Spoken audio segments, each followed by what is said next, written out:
Hello, welcome back to our presentational video on X-Men Apocalypse. Let's dive in and discuss how mutancy is established within the Marvel X-Men universe. But before we travel further into the film and reveal the details leading to, quote-unquote, the end of the world, what is mutancy, and who really are mutants? Mutants. Born with extraordinary abilities. Well, there you have it, from the man himself, Magneto. He states the obvious, of course, but there's more. It's important to take into account that these individuals possess extra genes, the X genes, giving them powers. These, of course, range from flight and teleportation to telepathy. But these powers are no walk in the park, and to understand why, we must look back at previous X-Men films.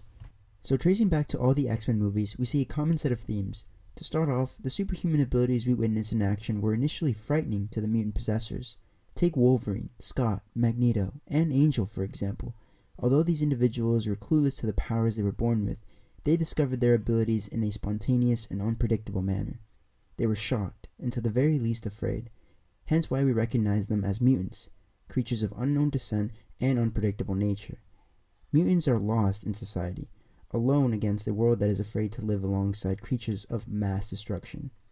Therefore, a division exists between both populations, each having different opinions, beliefs, and feelings against each other. But because the film revolves around the lives of mutants and their perspective on the rest of the world, X-Men films often block out the presence of regular humans.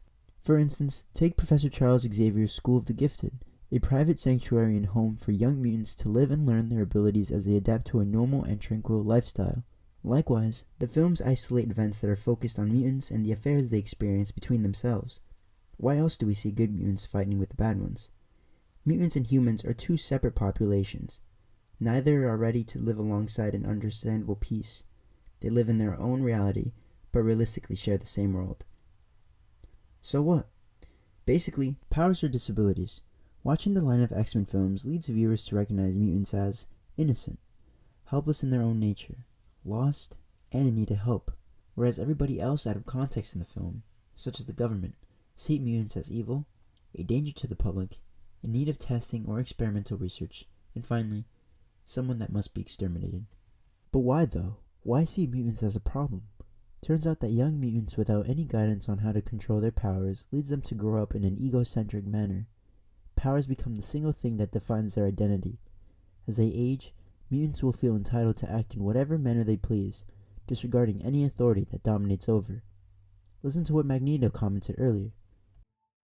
And yet still, they are children, stumbling in the dark, searching for guidance. A gift can often be a curse. Give someone wings and they may fly too close to the sun. Give them the power of prophecy and they may live in fear of the future. Give them the greatest gifts of all, powers beyond imagination, and they may think they are meant to rule the world. All that these young mutants desire is to live freely and cope with the unfamiliar abilities they were born with. However, some behave awful and inhumanely because no other opportunity presented itself other than living with fear. Take a look at Storm. Without help at an early age, we see her develop into a delinquent. Storm is treated unfairly by other humans around her. She is socially forced into thievery, and must do so in order to survive. Her being a mutant is so essential to the way she is treated by others. She even lives in an abandoned house, trying to take care of other mutant children. She is only 17 in this film. Mutants across the world face a similar dilemma, if not worse. The mutant disability is far greater for them to handle alone and are forced to grow in isolation. It is these mutants that are engulfed with negativity and scorn towards the world that neglected them. Notice how Angel was forced into captivity to participate in deadly brawls.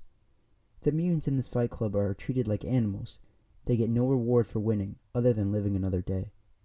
And the ones who lose are killed. These mutants are owned, like slaves.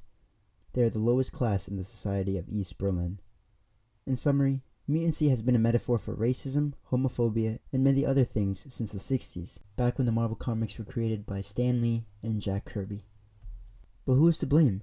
Mutants are a minority inferior to the self-centered world rulers of the present world. And no matter how hard Professor Charles works to create a sustainable life for his mutant children at his School of the Gifted, society will forever fear mutancy.